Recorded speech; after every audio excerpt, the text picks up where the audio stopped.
Hello friends, स्वागत आहे तुमचं माझ्या चॅनलवरती.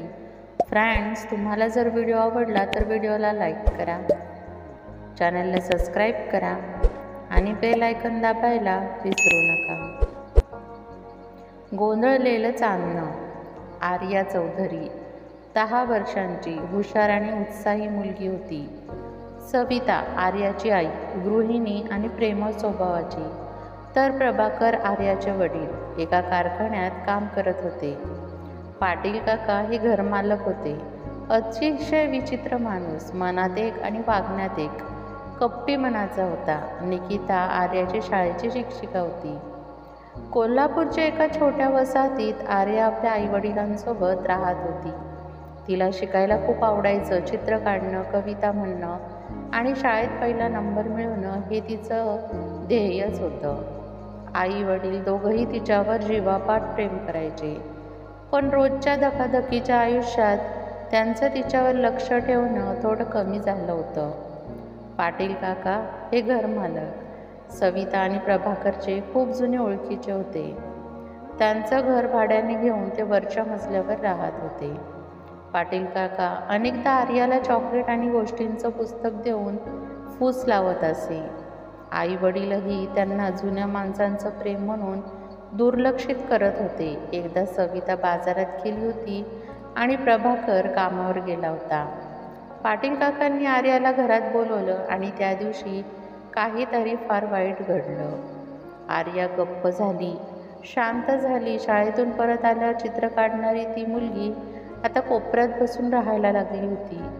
आईने विचारलं, पण ती उत्तर द्यायची नाही. शिक्षिका निकिता मॅडमने शाळेत लक्ष दिलं. आर्या पूर्वीसारखी राहिली नाही असं त्यांना वाटलं. त्यांनी सविताला बोलावलं आणि स्पष्ट सांगितलं, काहीतरी गंभीर घडलंय. तिला बाल मानसोपचार तज्ज्ञांकडे घेऊन जा. आर्याला सविता आणि प्रभाकर मानसोपचार तज्ज्ञांकडे घेऊन जातात. गंभीर सत्य बाहेर येतं. बालतज्ज्ञांनी आर्याशी खेळ, चित्र आणि मृदू संवादातून विश्वास निर्माण केला. काही आठवड्यात आर्यानं थोडं बोलायला सुरुवात केली. काकांनी मला काही चूक केलं, मला फार भीती वाटली होती. सविता आधरली. तिने त्वरित पोलिसात तक्रार दाखल केली. निरीक्षक देशमुखांनी प्रकरण गंभीरतेने घेतलं. आर्याचं मेडिकल तपासणं, काउन्सिलिंग आणि पाटील काकांचं अटकेसाठीची योजना सुरू झाली. समाजात अनेकांनी उलटसुलट बोलायला सुरुवात केली. आर्या खोटं बोलतीये, इतक्या जुन्या माणसावर असा आरोप. पण सविता आणि प्रभाकर आपल्या मुलीच्या पाठीशी ठामपणे उभे राहिले. केस कोर्टात गेली. सरकारी वकील आणि पोलिसांनी चांगलं काम केलं. आर्याच्या मनस्थितीचं प्रमाण, तिच्या बोलण्यात असलेली सत्यता आणि अन्य पुरावे यामुळे पाटील काकांना शिक्षा झाली. आर्याचं मनोबल हळूहळू परत येत होतं. तिचं शाळेतलं हास्य पुन्हा ऐकू येत होतं, पण त्या जखमा कायम राहणार होत्या. सवितानं पुढाकार घेतला आणि आपल्या वस्तीत बाल सुरक्षा आणि लैंगिक शिक्षण कार्यशाळा सुरू केल्या. माझ्या मुलीसाठी उशीर झाला, पण इतरांच्या मुलीसाठी वेळेत जागं व्हायला हवं, असं ती म्हणाली. बालकांवर होणारे अत्याचार हे फार गंभीर आहेत आणि ते घराजवळच घडतात. पालकांनी आपल्या मुलांच्या वागण्यात येणाऱ्या बदलांकडे लक्ष द्यायला हवं. शाळा, समाज आणि पोलीस यांनी एकत्र येऊन अशा गुन्ह्यांना रोखवायला हवं. भीतीच्या पडद्याआड गप्प राहणं म्हणजे अन्यायाला पाठिंबा देणं आहे.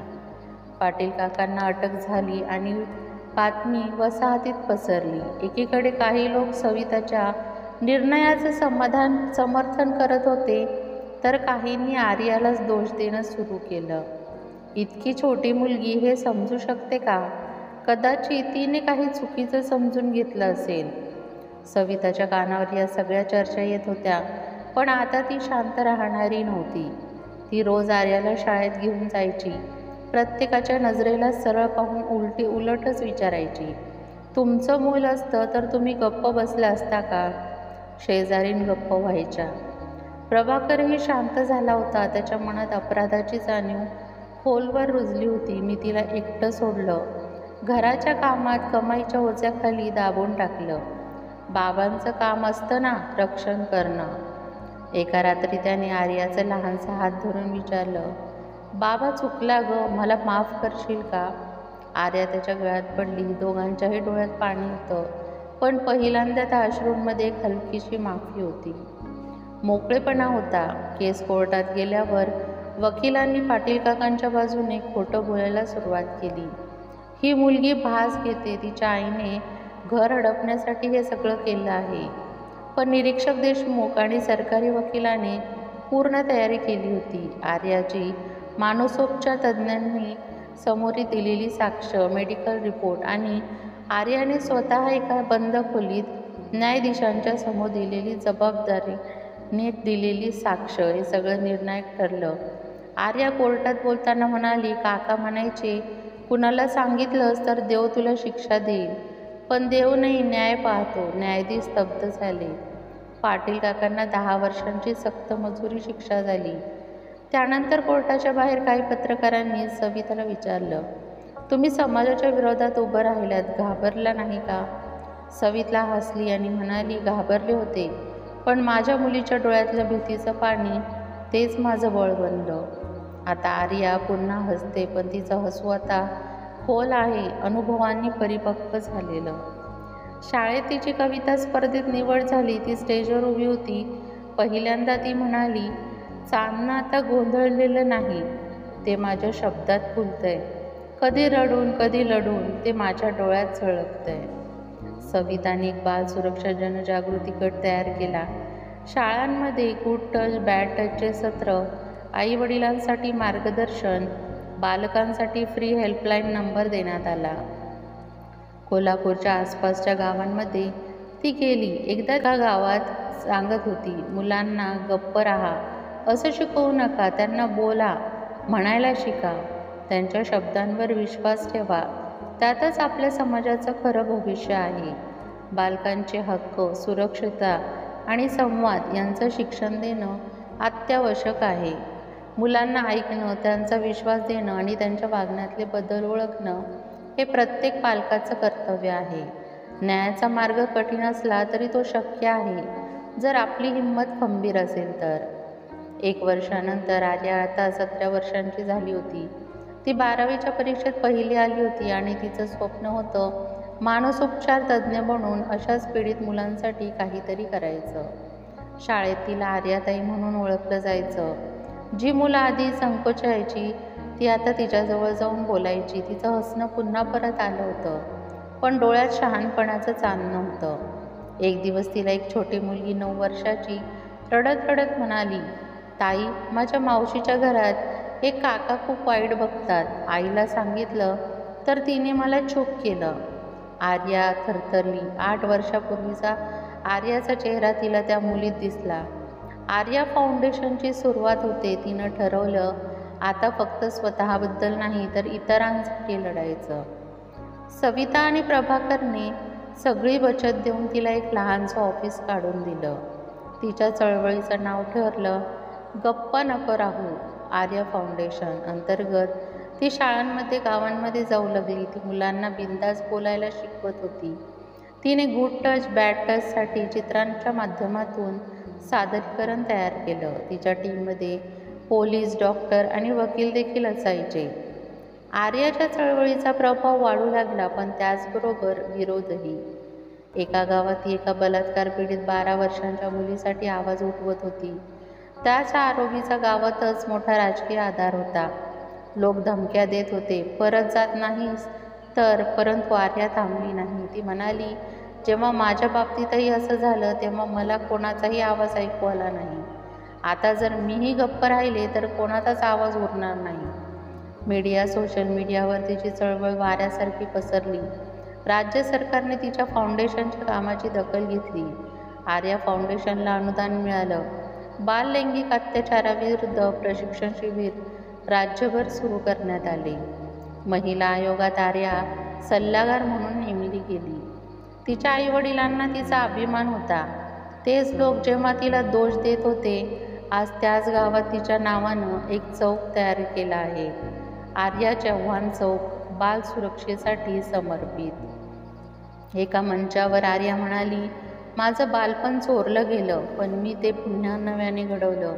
अशा हजारो बालकांचं बालपण वाचवण्यासाठी मी लढतीये. मुलं नुसती फुलं नाहीत, त्यांना काट्यांपासूनही वाचवायला हवं. समाजात भीती नाही, विश्वास वाढला पाहिजे. मुलांनी गप्प राहणं थांबवलं तर अत्याचार आपोआप थांबतील. टाळ्यांचा गजर झाला आणि एक नवं चांदणं पुन्हा पसरायला लागलं. गोंधळलेलं नव्हे तर प्रकाश देणारं होतं. गोंधळलेलं चांदणं हे आता एका लढ्या ताऱ्यात रूपांतरित झालंय.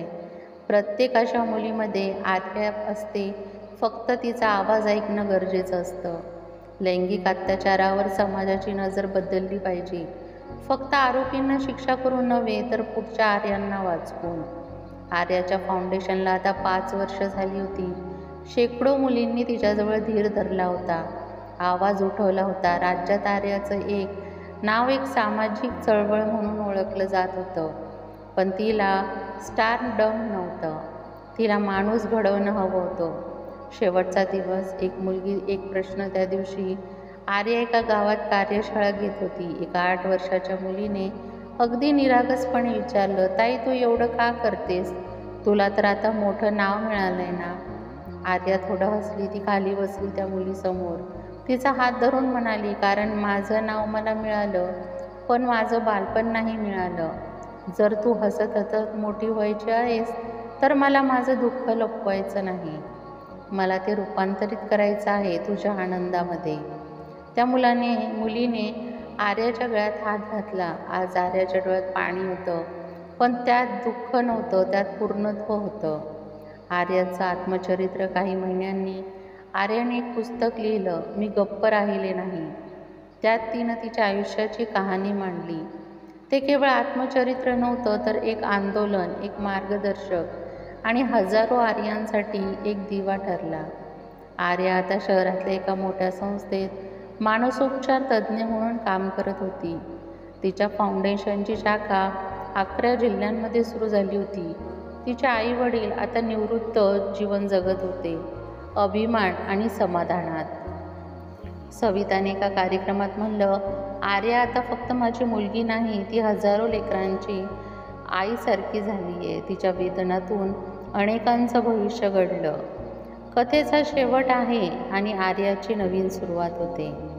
आता आर्या पूर्ण शांत होती. तिचा लढा यशस्वी झाला होता, पण तिचं शेवटचं वाक्य तिच्या पुस्तकाच्या शेवटच्या पानावर लिहिलं होतं, माझ्यावर अन्याय झाला, मी रडले, गप्प बसले, पण जेव्हा बोलायला शिकले तेव्हा मी फक्त बळी राहिले नाही, तर माझ्यात बदल देखील झाले.